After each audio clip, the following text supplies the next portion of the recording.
Vegetable പച്ചക്കറികൾ നമ്മുടെ ജീവിതത്തിൽ ഒഴിവാക്കാൻ പറ്റാത്ത ഒരു സംഗതിയാണ്. അത് തയ്യാറാക്കുന്ന സമയത്ത് നാം വളരെയധികം ശ്രദ്ധിക്കേണ്ടതുണ്ട്. ഈ അടുത്ത് ഒരു വീട്ടിൽ പച്ചക്കറി കട്ട് ചെയ്യുന്ന ഒരു രംഗം കാണേണ്ടതായി. അത് കട്ട് ചെയ്യുന്ന കട്ടിംഗ് ബോർഡ്, ഫൈബറിൻ്റെ ആ ബോർഡ് ദ്രവിച്ചു പോയിട്ടുണ്ട്.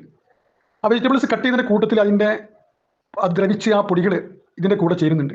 അപ്പോൾ നമ്മൾ കഴുകി വൃത്തിയാക്കുന്ന സമയത്ത് ശരിക്കും അത് പോയിട്ടില്ലെങ്കിൽ അത് നമ്മുടെ ഭക്ഷണത്തിലൂടെ നമ്മുടെ വയറിനകത്ത് ചെല്ലുകയും അത് നമുക്ക് ഗുരുതരമായ ആരോഗ്യ പ്രശ്നങ്ങൾ, വളരെയധികം രോഗങ്ങൾക്ക് കാരണമാവുകയും ചെയ്യും. എന്തിനധികം പറയുന്നു, ക്യാൻസറിന് പോലും കാരണമാകുമെന്നാണ് പഠനങ്ങൾ പറയുന്നത്. അതുകൊണ്ട് വീട്ടമ്മമാർ ഇത്തരം കാര്യങ്ങളിൽ വളരെ അവബോധമുള്ളവരായിരിക്കണം. ഇത്തരം കാര്യങ്ങളൊക്കെ വളരെ ശ്രദ്ധിക്കണം. കാരണം ഒരു വീട്ടമ്മയുടെ അശ്രദ്ധ മൂലം ആ വീട്ടിലുള്ള എല്ലാ അംഗങ്ങൾക്കും ഇതിൻ്റെ ദോഷങ്ങൾ സംഭവിക്കാൻ സാധ്യതയുണ്ട്. അതുപോലെ തന്നെ ആ വീട്ടമ്മ വളരെ ശ്രദ്ധിക്കുകയാണെങ്കിൽ ഇതിൻ്റെ ഗുണവും ആ വീട്ടിലെ എല്ലാവർക്കുമാണ്.